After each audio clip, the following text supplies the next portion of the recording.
Hey Tapley, so there it is in all of its glory. It came out well, and I'm pleased with it. It was one of these interesting challenges where you had a watch that had a long working life with several rounds of servicing, and the servicing in the past was created some challenges that I needed to sort of overcome. The way these work, these chronographs are great they're great. They're great watches. When they're dialed in and set correctly, they're bulletproof and very strong and very dependable. If they get fiddled with and some of the adjustments get pushed, what happens is what I call a cascade. You move one thing out of place and it moves another thing out of place and moves a third thing out of place. It's what I call a cascade. And everything kind of shuffles around and you have to go backwards and sort of comb out all the virtual knots to make the movement do all the things that it should do and did do. You need to sort of reset and readjust everything. This watch had a lot of miles on it. It had some bad parts that were really unusual, things I never see. I should probably, well, hang on a second. I can pause, I guess. The chronograph bridge, the way that this works, okay, you had a bunch of parts that were bad. Chief among them is your chronograph wheel right here. Your chronograph wheel is underneath the center right there. And when I click that, the clutch engages, and the main sweep starts to swing around. And that's this thing turning like that. And this has a little date finger diddly here on the back of it. That date finger, when it comes around, it comes all the way around here, and it's going to hit the intermediary date wheel, which is this little diddly, which sits under here in the dial.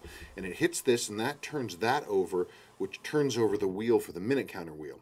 This little gear, toothy wheel intermediary thing, the pinion on this was all eaten up.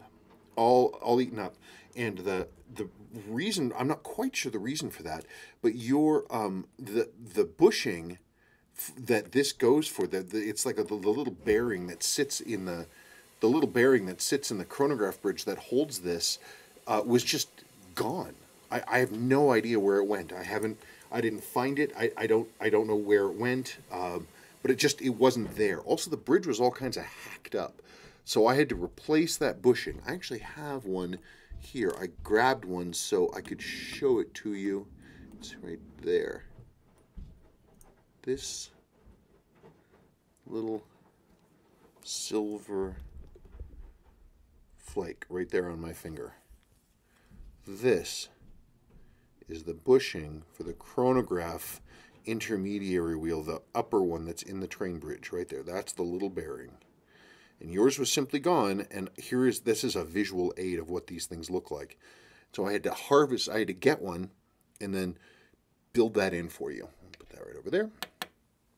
Watch had a lot of other weird and bad parts. The chronograph bridge got all kinds of hacked up. This is the spring that keeps this wheel. If you see, watch this. It pushes right here, and it goes spunk. See that? That's this spring going between the teeth of that gear. But this one's all jacked up and bent and wrong, so I had to replace this. That had to go. So we had 1, 2, 3 bad parts. Let's see what else is in here.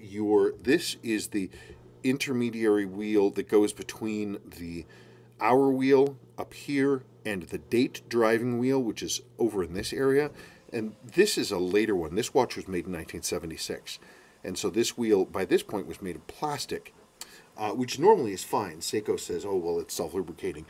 But the teeth were bent on it, all sort of mashed over. So I replaced it with metal. So you have an earlier metal one. Trying to think what else. Oh, one of your springs was bad for your push button. One of the things that I could tell that whoever was working on this wasn't necessarily a Seiko person is that I found a number of screws had been replaced with non-Seiko screws. This is not a Seiko screw. This is a Swiss screw. It is a casing screw.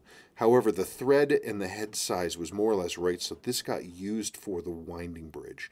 But it's not correct. I looked at this. That's Swiss. So somebody was a generalist, and they were just in there.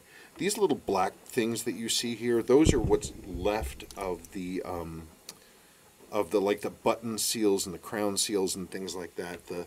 The seals were mostly just junk. It's too bad about this chronograph wheel of yours. I tried to save it. I really did. You can't really see it. You've got the brass. Oh, hang on. You've got the brass middle gear. That's the fourth wheel part. Then you have the next circle underneath it. That's the top clutch plate, and inside the top clutch plate there's a spring. It's like a circular series of nested C springs, and the spring itself is bad. It's heartbreaking because everything else in the chronograph wheel is good, except that spring. And because the spring is bad, that means these clutch plates right here, see this little stepped part in the middle? Those are the clutch plates. Because of that, the clutch plates won't touch, and this part was built in the factory. There's no way for me to repair it.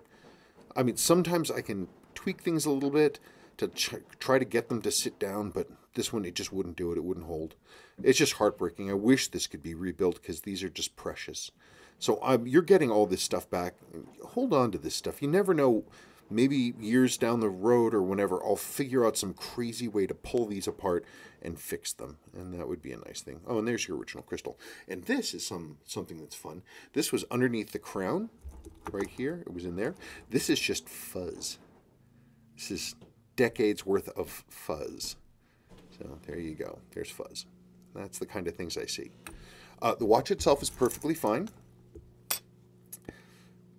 Cleaned up beautifully. It's a medium glow loom to replace the old blackened loom that was there. The case, I did not polish the case.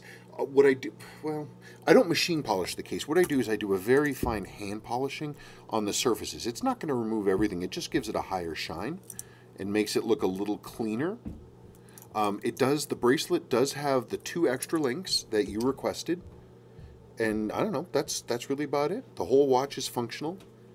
The one thing to think about, though, is that I had to replace your chronograph wheel.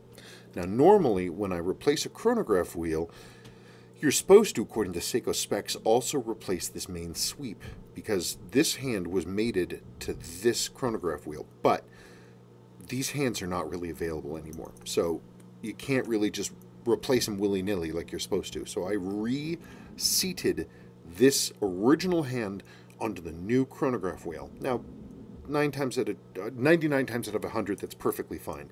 But what you want to do, if you're running the chronograph, if he's running the chronograph, don't have fun with it and reset it when the big main hand is down here. It puts a ton of force into this reset. Wait until the hand's like right about there. See that?